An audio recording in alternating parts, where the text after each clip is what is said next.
નમસ્તે વિદ્યાર્થી મિત્રો, નોલેજ ગાર્ડનમાં તમારું સ્વાગત છે। આજે આપણે ચેપ્ટર 1 વાસ્તવિક સંખ્યાઓ એમાં આપણે લસા ગુસા કરતા શીખશું। તો ચેપ્ટર 1 ની અંદર 1.1 માં દાખલા નંબર 2 ગુસા અને લસા। ઘણા બધા વિદ્યાર્થીઓ એવા છે કે જેને આજે પણ ગુસા અને લસા શોધતા નથી આવડતું। ઘણા વિદ્યાર્થીઓ મને કહે પણ છે કે બેન અમે અવિભાજ્ય અવયવ બરોબર પાડી લઈએ છીએ પણ લસા ગુસામાં ભૂલ કરી જઈએ છીએ। તો આજે આપણે એવા જ દાખલા અહીંયા શીખશું। તો ઝડપથી જઈએ આપણે આપણા દાખલા તરફ। તો 1.1 નો દાખલા નંબર 2 સૂચના આપી છે કે ગુસા અને લસા શોધો અને ગુસા ગુણ્યા લસા, અહીંયા હું શોર્ટકટમાં જ લખું છું, ગુસા ગુણ્યા લસા બરાબર a ગુણ્યા b ચકાસો પણ ખરા। એટલે સૌથી પહેલા તો આપણે વિસ્તૃતથી પહેલો દાખલો જોઈએ જે સાવ નાની રકમનો અને સિમ્પલ દાખલો છે જેના અવયવ પણ ઘણા બધા નથી। જેમ કે પહેલી રકમ છે 26 અને 91। તો જો 26 ના ભાગ પાડો તો 13 દુ 26। મેં તમને આનાથી પહેલાના વિડીયોમાં કીધું તો જ્યાં સુધી 2 થી ભાગ આલે ત્યાં સુધી 2 થી જ હલાવવાનો, 2 થી ના હાલે તો 3 4 5 એવી રીતે કરવાનું, પણ ઊંધી ગાડી નહીં હલાવવાની, બરોબર? રિવર્સમાં ગાડી નહીં લેવાની, એક્સિડન્ટ થઈ જાય। એટલે કે પહેલા 5 થી હલાવો ને પછી તમે 3 થી હલાવો તો એ રિવર્સ લીધું કહેવાય, તમે તો એક્સિડન્ટ થઈ જાય, માર્ક્સ ન મળે આપણને। એટલે કે અહીંયા 26 તો પેલા 2 થી ચાલે છે ને પાડા તો હવે તમે બધા શીખી જ લીધા હશે 20 25 એકા સુધી। તો 13 દુ 26। હવે 13 તો અવિભાજ્ય અવયવ છે એટલે આપણો ઓમ તો દાખલો અહીંયાથી જ પૂરો થઈ જાય, પણ મને ખબર છે ઘણા બધા વિદ્યાર્થીઓ પછી આ ભૂલી જતા હોય છે એટલે હું એક સ્ટેપ વધારતી હોઉં છું।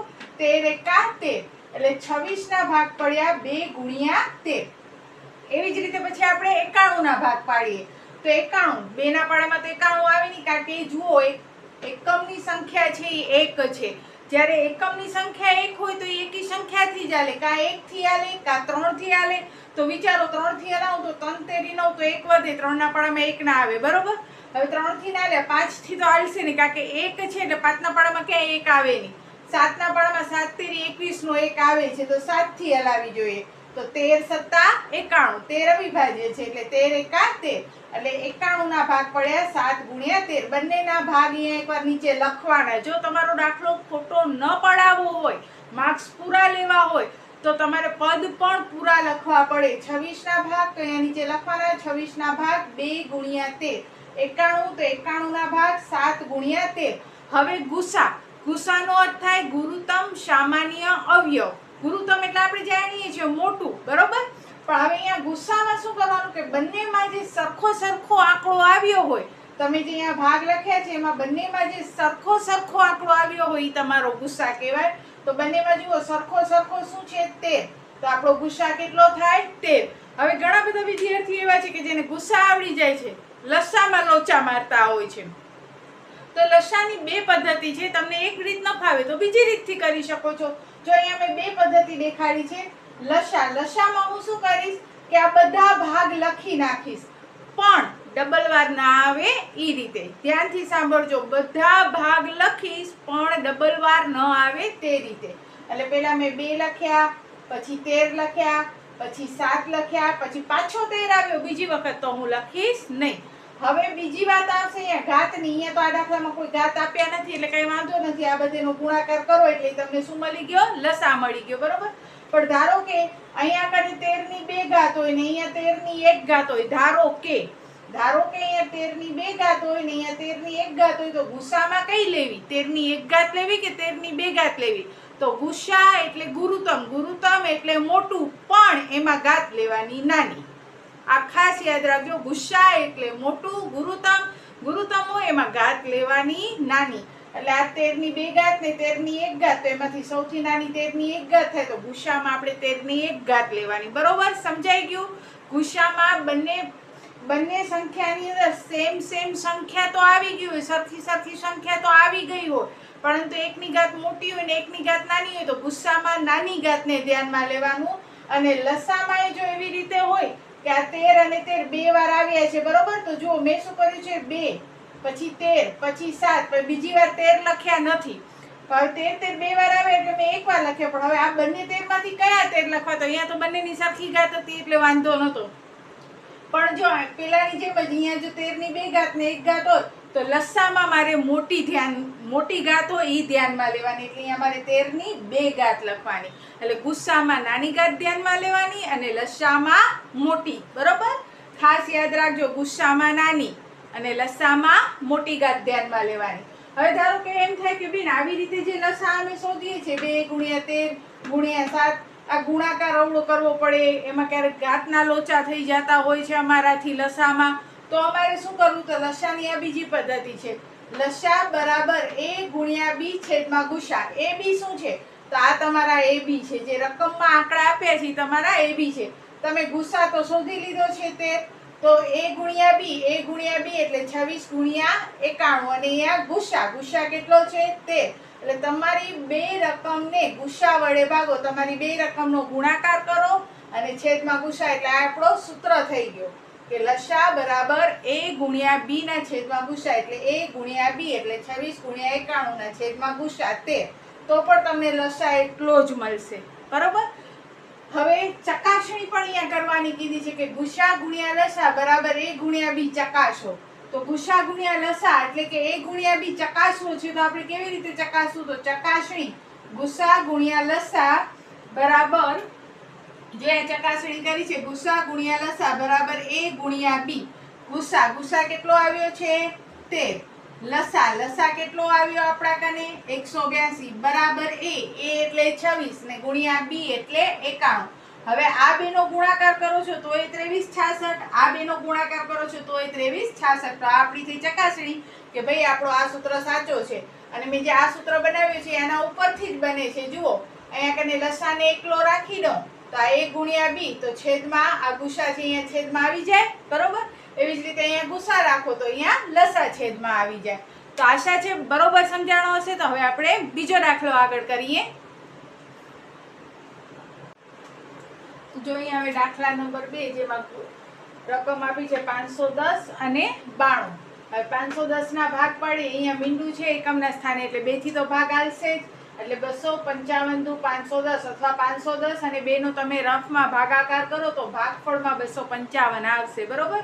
જેને ડાયરેક્ટ ભાગાકાર કરતા ના આવડે એ લોકો 510 ભાગ્યા 2 કરે એટલે 255 ઉપર ભાગફળમાં આવી જશે. હવે અહીંયા એકમના સ્થાને 5 છે, એટલે હવે 2 થી ભાગ ચાલશે નહીં.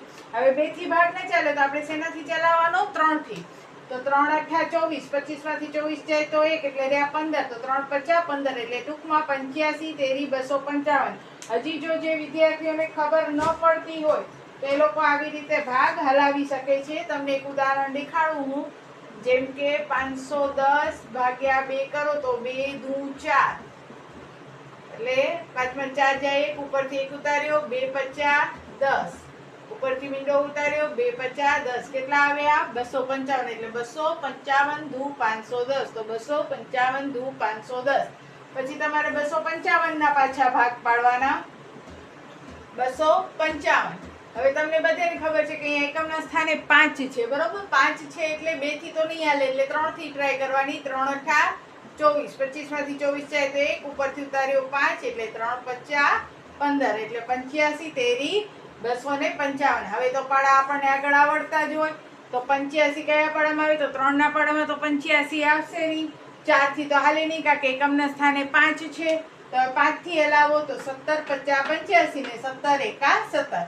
એવી જ રીતે 92, એકમના સ્થાને 2 છે એટલે 2 થી તો ભાગ હાલશે જ. એટલે હવે આપણે 2 થી ભાગ હલાવીએ તો 46 દુ 92. બરોબર. હવે 46 તો 23 દુ 46 ને 23 × 1 = 23. હવે એનો જોઈએ ભાગ, તો 510 ના કયા ભાગ પડ્યા? 2 × 3 × 5 × 17. બરોબર. પછી 92 ના કેટલા ભાગ પડ્યા? તો 2 ની 2 ઘાત, એટલે 2 ની 2 ઘાત અને 23. હવે આપણે શોધીએ આપણો ગુસા, કે હવે સાચા છીએ કે નહીં. હવે કાજલબેન કહેશે, કાજલબેન ગુસા કેટલું આવશે આપણું? બોલો. 2 ની 1 ઘાત આવશે. જો જેની માથે કાંઈ ન લખ્યું હોય ને 1 ઘાત કહેવાય. 2 ની 1 ઘાત આવશે કે 2 ની 2 ઘાત? તો હમણાં જ કીધું તું, ગુસ્સા હોય તો ઘાત લેવાની નાની, એટલે કે 2 ની 1 ઘાત, એટલે 2 પોતે આવશે. બરોબર. હવે લસા શોધીએ. તો લસામાં એકવાર મેં જો ઘાત એમાં હું પછી લખીશ, પેલા બધા આંકડા લખી નાખીશ. 2 × 3 × 5 × 17, પાછો 2 આવ્યો તો બીજી વાર લખીશ નહીં, અને સીધા 23. હવે 2 બંને વખત છે તો મારે કઈ ઘાત લેવાની? લસામાં મોટી ઘાત લેવાની, એટલે કે 2 ની 2 ઘાત. લસા એટલે લઘુત્તમ સામાન્ય અવયવી, અને એમાં ઘાત લેવાની મારે મોટી. એટલે 2 નો વર્ગ 4 તેરી 12, 50 60, 60 ગુણ્યા 17 ને એને ગુણ્યા 23 કરશો તો 23,460 ને એ રીત ન કરવી હોય તો શોર્ટકટ સિમ્પલ રીત તો આપણા કને છે જ. તમને બંનેમાંથી જે રીત ફાવે એ તમે કરી શકો છો. જરૂરી નથી કે આ જ કરવી કે આ જ કરવી. તમને અનુકૂળ આવે, તમારો જવાબ સાચો આવે એ રીતે તમે રીત પસંદ કરો. લસા બરાબર a ગુણ્યા b ના છેદમાં ગુસા. તો a એટલે કેટલા છે? 510. b એટલે કેટલા છે? 92. ગુસા કેટલો આવ્યો? 2. 2 ને 510 વડે છેદ ઉડાડો તો 255. 255 ગુણ્યા 92 એટલે 23,460. હવે આપણે ચકાસણી કરીએ. a ગુણ્યા b બરાબર લસા ગુણ્યા ગુસા. તો a એટલે કેટલા છે? 510. b એટલે કેટલા છે? 92. લસા કેટલો આવ્યો આપણો? તો 23,460. જો બંને રીતથી જવાબ આવશે. અને ગુસ્સા કેટલો આવ્યો આપણો? 2. લસાની અહીંયા લખી છે રકમ, ગુસ્સાની અહીંયા લખેલી છે. હવે એ બંને બાય સાઈડ તમે ગુણાકાર કરશો તો બંનેનો જવાબ કેવો આવશે? સરખો આવશે. હવે ત્રીજો દાખલો આપણે કરીએ. હવે જોઈએ આપણે દાખલા નંબર 3. 336 અને 54. વળી અહીંયા એકમના સ્થાને 6 છે એટલે 2 થી ભાગ આવશે. 336 ને 2 વડે ભાગશો એટલે 168 આવશે. એટલે કે ટૂંકમાં 168 દુ 336. પછી વળી અહીંયા એકમના સ્થાને 8 છે એટલે વળી પાછો 2 થી ભાગ આવશે કારણ કે યુગ્મ બેકી સંખ્યા છે. તો 84 દુ 168. વળી 84 ને 2 વડે ભાગો તો 42 દુ 84. 42 ને 2 વડે ભાગો. જોઈએ બેકી સંખ્યા છે એટલે હું 2 વડે જ ભાગતી આવું છું. 21 દુ 42. 7 તેરી 21 ને પછી 7 એકા 7. હવે તો તમે બધા હોશિયાર થઈ ગયા છો. 54. એકમના સ્થાને 4 છે તો 27 દુ 54. એકમના સ્થાને 7 છે, એકી સંખ્યા છે તો કાંઈ 1 થી હાલે પણ ડાયરેક્ટ આપણે 1 થી નહીં હલાવીએ કારણ કે 2 થી હલાવે તો હવે રિવર્સમાં ગાડી આવે નહીં. નહીં તો લક્ષ્મીબેન શું થાય? એક્સિડન્ટ થઈ જાય. હવે 2 પછી 3 તો 3 નવા 27. 9 તો 3 તેરી 9 ને 3 એકા 3. હવે 336 ના ભાગ જુઓ તો 1 2 3 ને 4 એટલે 2 ની 4 ઘાત. એને ગુણ્યા 3 એને ગુણ્યા 7. 54 ના ભાગ જોઈએ તો 2 એક વખત અને 3 ની 1 2 અને 3 ઘાત એટલે 3 ની 3 ઘાત. હવે ગુસ્સા. હવે આ ગુસ્સા છે આપણે લક્ષ્મીબેન જ દેખાડશે કારણ કે લક્ષ્મીબેન ગુંજાઈ ગયા છે બહુ. તો જોઈએ હવે ગુસ્સા કેટલો આવશે. તો જુઓ લક્ષ્મી, આમાં સરખો આંકડો કયો દેખાય છે? 2 અને 3. તો 2 અને 3. હવે કઈ ઘાત લેવાની? 2 ની 4 ઘાત લેવાની કે 1 ઘાત લેવાની? 3 ની 1 ઘાત લેવાની કે 3 ઘાત લેવાની? હા, વેરી ગુડ. કઈ ઘાત લેવાની? ગુસ્સા એટલે મોટી પણ ઘાત લેવાની નાની. ભૂલાય નહીં. ગુસ્સા એટલે ગુરુત્તમ. ગુરુત્તમનો અર્થ મોટો થાય પણ ઘાત લેવાની નાની. એટલે અહીંયા 2 ની 1 ઘાત લેશું, અહીંયા 3 ની 1 ઘાત લેશું તો 2 તેરી 6 એટલે ગુસ્સા થયો 6. હવે આવી લસાની વાળી. હવે લસામાં હાલો લસામાં મયુરીબેન ને મૂંઝાવીએ. હાલો મયુરીબેન બોલો, લસામાં શું કરશું આપણે?